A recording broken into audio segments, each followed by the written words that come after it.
Dans les monts du Limousin, sous la brume des châtaigniers, on raconte encore l'histoire de celui qui faisait trembler.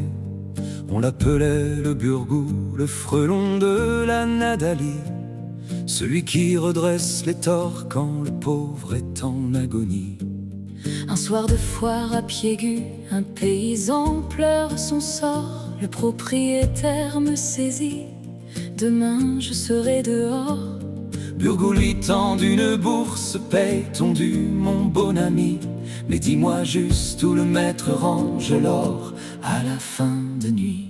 Ô Burgou, frelon des bois, ange noir ou bien mouchard, la légende t'a fait roi, mais l'histoire traîne ton cafard. Entre le miel de ton gâteau et le fer de tes trahisons, tu es le plus beau mensonge qui hante encore nos maisons.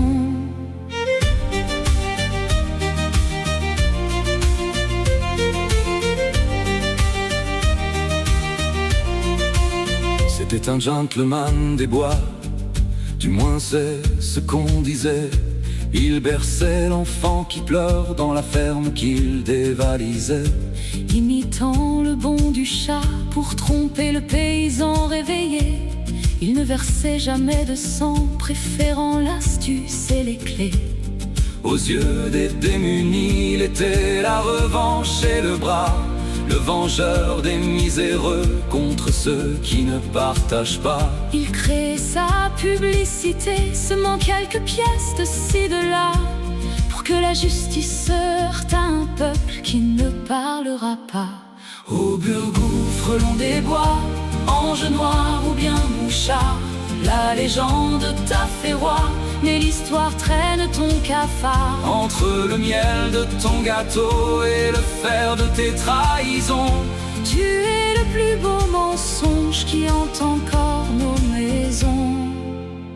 Mais sous le vernis du héros, le procès de 39 montre un homme bien moins fier, cherchant un salut tout neuf. Pour sauver ses 20 ans de bagne, sa fierté, ses chaînes de fer, Burgou a livré ses frères au juge et à l'enfer. 40 noms pour sa liberté, 40 têtes pour une grâce. Le bandit d'honneur s'efface, l'indicateur prend la place. Vendant la binche ou sa maîtresse, accablant ses compagnons, le frelon a mangé le morceau pour sortir de sa prison.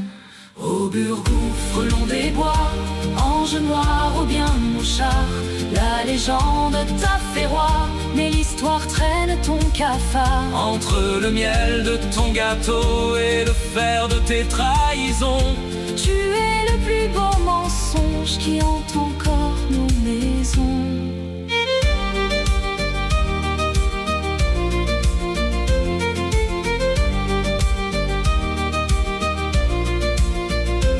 Il est mort dans une masure, loqueteux, brisé par l'âge, mendiant son pain à Vic, loin de ses anciens outrages. Mais le Limousin l'a choisi, transformant sa vie en roman, préférant le Robin des Bois au mouchard déclinant.